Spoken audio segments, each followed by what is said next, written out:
For communities up and down the country, a football club can be the centre of a local resident's Saturday afternoon. But for a team in Essex that were on the brink of the Football League, one key factor is providing a challenge to keep their support. This is a club that now ground share with rivals in the area. This is Grays Athletic.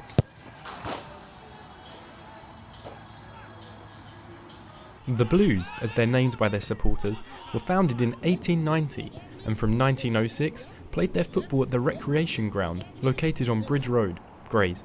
The side saw themselves climb through local divisions and in the 2005-2006 season earned a place in the conference playoffs.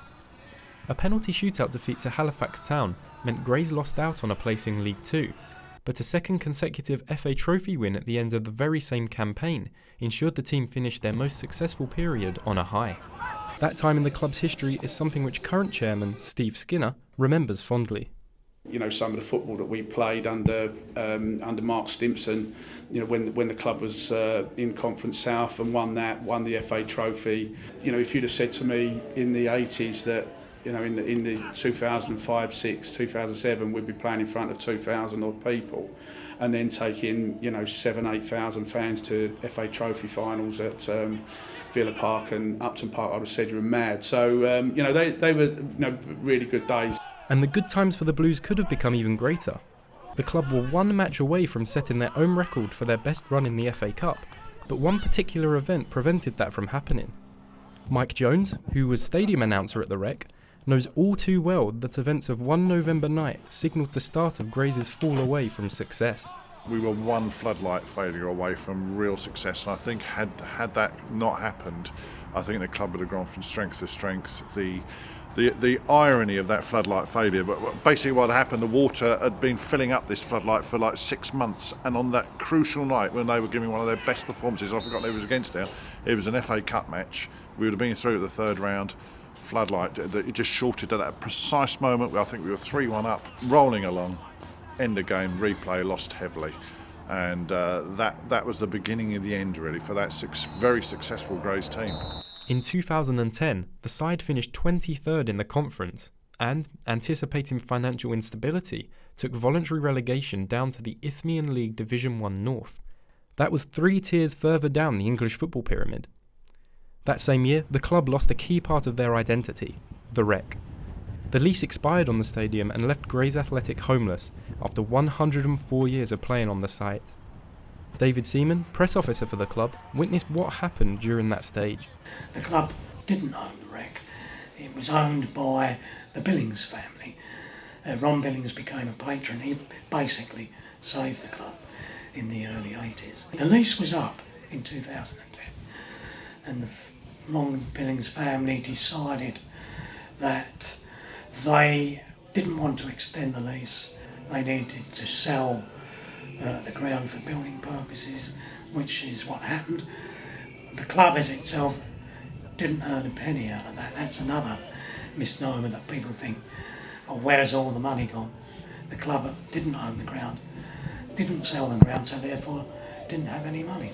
The gates shut on the Rec for the final time and property developers moved in. The Saxton Close estate now sits where the Grays pitch once lied, with only a concrete memorial signifying what once stood in its place. East Thurrock United first came to the club's rescue and offered a ground share at their home stadium, Rookery Hill, 9 miles from the location of the Rec. The Blues played there for 2 seasons before moving to Rush Green, West Ham United's training ground. That was 13.5 miles from the club's original location in Grays, but allowed the team to make use of Premier League standard facilities. That only lasted for 1 year. After that, the side began to share with Aveley Football Club. Their partnership began in 2013 at Mill Field, but after that was sold and used for property development, both clubs took to playing in a new multi-million-pound sporting arena in the shadow of the Dartford Crossing, Parkside. For the current level of football played at the stadium, it truly is an impressive facility, as Skinner explained. We shared with them at the old ground up to the end of season, it would have been season 15, 16, 17, and then obviously moved to the new ground with them when they obviously had this facility built that you see today. So Obviously, we have to pay them rent because, you know, as you see, it's I think it's one non-league new stadium of the season when it was built. So it's, you know, the facilities don't come cheap, but obviously everybody, you know, that comes here is really kind of gobsmacked, you know, because if you compare it with your typical non-league ground that you see at our level, obviously it's a different kind of ball game really here. The lack of a stable home might be enough to put someone off wanting to manage Grays, but that was not the case for current boss Jim Cooper. He was in charge at Met Police for 15 years, but took the reins at the Blues halfway through last season. However, he admits that the lack of a stadium to call their own does harm his side's ability on game day. It's difficult, it's really hard to explain to people, because, you know, you come here and you know, you're at the beck and call of the owners of the property. You know, there's been one or two occasions this year where literally there's been a bit of a breakdown in communications and they've been late opening up for us, so the preparation hasn't been great. And also you can't stamp your own identity all over the place. You know, you want to see Grays Athletic all over the place just to make it feel as, you know, you come into your home arena really. But during his tenure so far, Cooper has had more issues than just the stadium.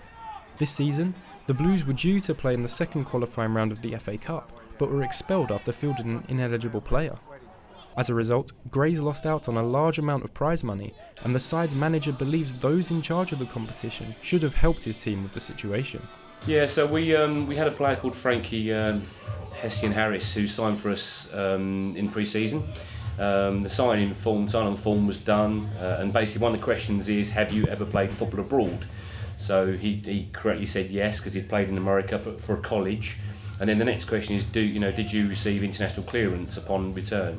And he put not applicable because he didn't need it, or he thought he didn't need it. What actually happened was that a club outside of the college arena out in America asked the English FA for clearance over a year ago, and as a result of that, because they've asked for clearance out of the UK, you needed clearance back in for him to play. So yeah, I think that the FA really should have taken that one on the chin, because they had options to replay the game, or to even take a fine from you, not to expel us and take all of the money. It's £10,500, so it's a lot of money for our club to lose, and it did affect us. Recent developments have meant that a solution to the stadium issue could be on the horizon. A new school looks set to be opening its doors for the start of the 2020 to 2021 academic year. The unique opportunity could see football club and school join up to both use sporting facilities. Seaman recognises it could be a fantastic opportunity for Grays to find a new home. It would be a partnership, and the school would use the facilities of